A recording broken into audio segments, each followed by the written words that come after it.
Hey everybody, I'm here with my main man, Mr. Levi Robinson. You know, we've been messing around for a couple years now with this art thing. He is one of the artists that I kind of have my eyeball on because he's been doing some really nice stuff. So what's up, man? What's that? We know crossing paths, he's picking up artwork, dropping off artwork. So, you know, I want to start doing some rapping with some of the people that I work with. We have a mentor-mentee relationship. So, man. What up? Mr. Cool. Nah, that's not me. What's on your mind, man? What you been dealing with? Tell me something that you're going through right now that other artists probably need to know. What is your biggest challenge right now? With, you know, you got a job, you got a family, You're trying to be an attentive father. Yeah. You know, and when I say job, I mean these guys got real jobs, right? Yeah. So, what's your biggest challenge right now? I mean, being as prolific as you are. I appreciate you using that term because it doesn't feel like it, you know, most of the times. Time management, you know. Exactly. Time management is one of my greatest challenges right now. Just trying to juggle it all and well, be specific when you say juggling. I mean, what part of it is it for you? Because I know you got a duality. So on your job, you on cue. You do what you got to do, or right. The check ain't coming. Exactly. So when you say time management, what are the challenges you have on your personal side, art side? Because you know you got your work, you got your family, and then you got this art business thing. Right. So which one is the one that requires?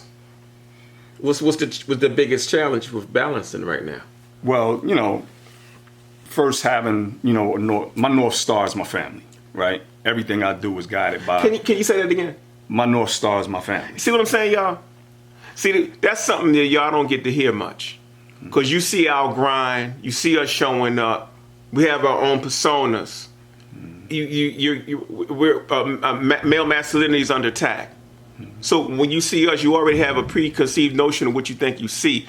But this dude's saying my family comes first. Absolutely. Now, most people would meet me and not even know I have a fucking family. But go into that some more, if you will, man. Everything, you know, everything I've done really has been either inspired by or, you know, it's been inspired by or driven by, you know, my family, you know, wanting to do, I mean, on a number of levels, you know, obviously wanting to be able to provide as a father, you know, wanting to be able to be present as a father, as a spouse, or, you know, a brother, a nephew, you know, all those things, you know what I mean? And I cherish, like, all of my relationships, like, above everything else, right? So that's the first thing for me. That's always, you know, what guides whatever decisions I make, you know, is how it affects everybody. That's really, I'm glad you phrased it that way, because if I had to phrase mine, it would be similar. Of course, my situation is a little different. My son is now 36. So I'm moving on a slightly different energy now because they're adults and he lives in LA and is doing his own thing. But again, a lot of y'all out there seeing us, y'all don't know the backstory, and that's what this whole thing is about. So when you say you have challenges with time management, does it show up more in that area, or does it show up more, and how does it show up in your art business? Okay. So, you know, obviously, again, with them being, you know, my North Star, the having to, you know, sort of learn how to negotiate, you know, having family first, and then of course, you know, your obligations financially, right? I chose to get into a career that both scratched my creative itch and paid the bills. You know, that's a good thing. What is that, by the way? I'm a graphic designer. Okay. Yeah. And I've been. We have that in common. In case a lot of times those artists have things in common, and we don't talk about the commonalities. We often stepping back, looking at each other's successes, and we don't get it. I'm a graphic designer by trade too, in case y'all didn't know it. That's my background, and that's also something that I think we have found together. We recently did a quarantine together and got a chance to work with each other and talk about a few things. So a lot of the questions I'm asking now were questions I wanted to ask him then, but we were on a creative tip at that point. So if you're saying, to get back to what you were trying to articulate, that your time management with the studio, why is that different? Did you find you have to negotiate that time with your family first, or are you compartmentalizing it and carving away a certain amount of time for yourself? How does it work? Yeah, see, that's the tricky part, the compartmentalizing. Like that's what I'm trying to, I'm young in this clearly, right? Well, when you say young in this, I mean relatively. Yeah, but how old are your kids? My kids, so my youngest just graduated college. Okay, give me a number for those out there that don't know. He's 22. All right, okay. Just graduated college. Okay. Had my last tuition payment. And your oldest is what? My oldest is third. Well, they're about to be 30. They're 20. What are they now? 28. And did y'all hear that he snuck that in? He said tuition payments paid. Yes. In case you was wondering. Yes. Okay, yes. but that's cool, man. That's cool. Yeah. So, do you find yourself bargaining for your studio time, or have you also been able in this process to just stake a certain respect line about what you do? There's a line, but so my line has always been when everybody goes to sleep. Okay. Right? Everybody knows that I burn the midnight oil. I'm in my studio working 2, 3, 4 o'clock in the morning. You know what I mean? Sometimes on work days, Right. And now I have to, go take a quick nap, take a quick shower, and get into the office. That happens for me. That's the way that I've been able to, try to check all the boxes, that I need to check. Being present for the family, whether that be the kids or, my partner or whoever. Well, I mean, but so how do you think that manifests in your creativity? Is it mixed, or is it like a whole separate case? I could say some things. I don't have a wife. I know your wife might be watching. Kids might be watching too. My son already know about me. Yeah. No, they know what time it is. My thing is that I've always been really dogmatic about that space and not feeling the need to justify it, ask for permission and other things. Yeah. And I can also say that some of that is why I'm divorced. Right.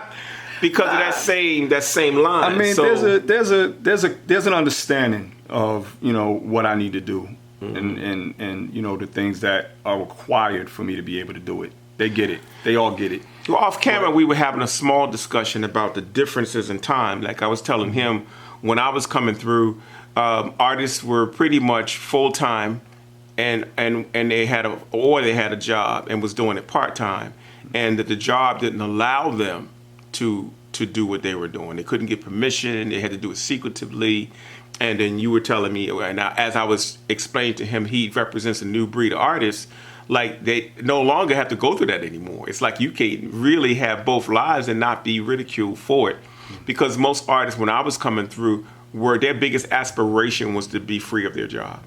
And now y'all can keep your job and build a career, which is, man, I don't think, if y'all not paying attention to this, you sleeping. Yeah. Because it's a different vibe now. Y'all coming out here with a work ethic now that I have not seen in 50 years of me doing this. See, before when we were coming through, we saw an artist and he was a teacher or doing something on the side, we kind of didn't even give him no thought. You was like a second-class citizen because all of us have made the determination to do this. It's kind of arrogant, but that's the way the mentality was, and it was very different. But now I see the camaraderie of artists, man. They all are able to do things now and not be as pressured as we were with the all or none mentality. So I mean, I think so. To me, there's a couple of levels. There's a couple of things I would like to point out as it relates to that. When I was younger, I don't think I had the benefit of knowing how good I could be.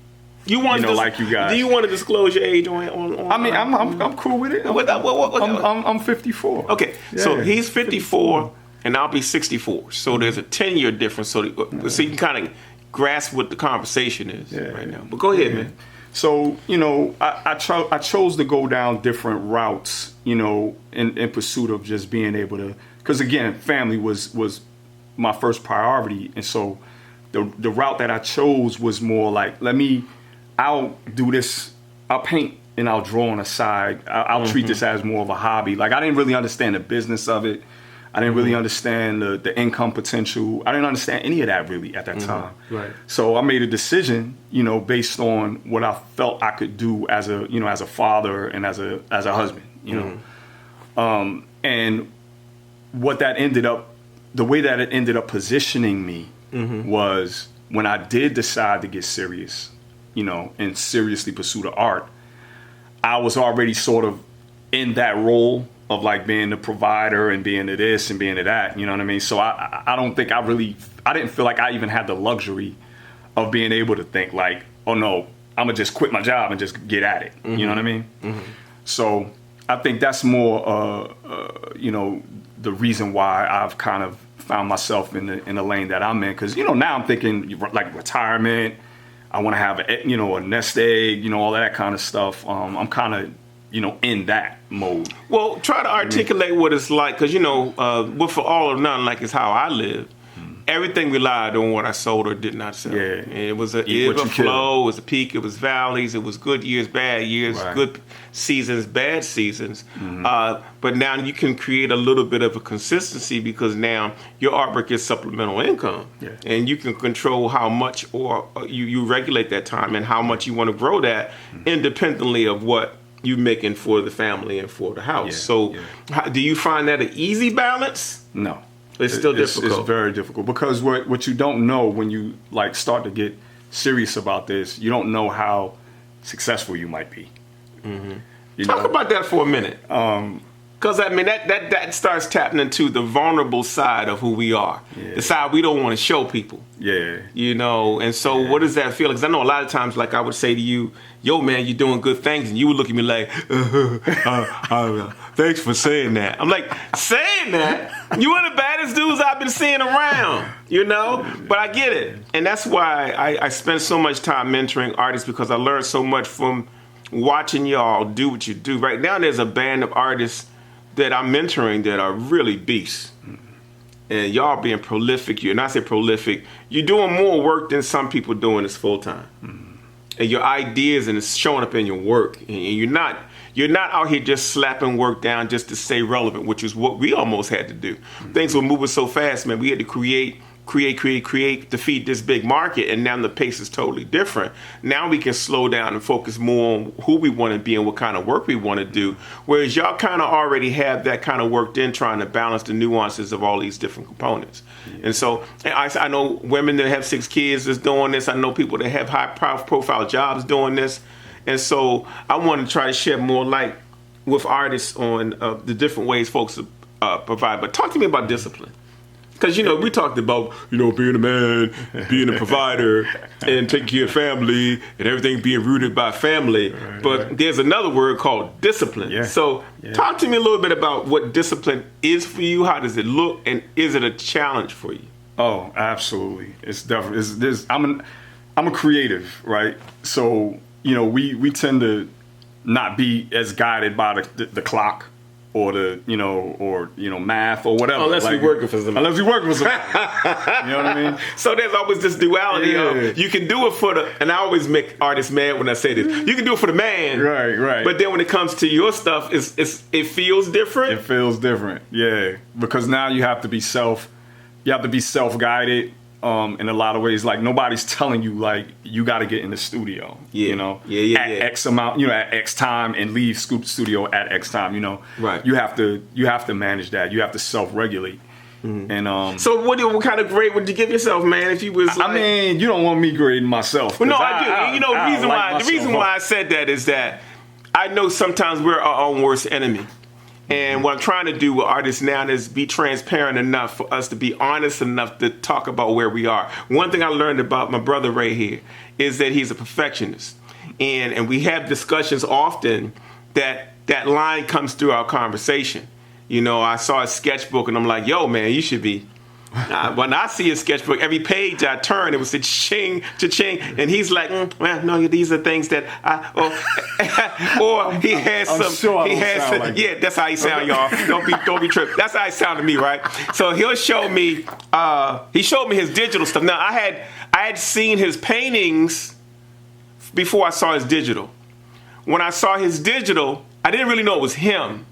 By the time I identified it was him, I felt cheated. Because I'm like, this nigga been showing me all this stuff.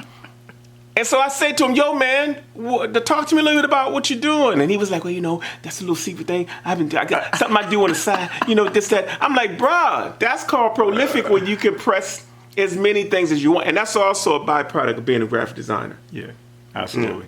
So we recently, man, we trusted each other enough to do a collaboration, a digital collaboration.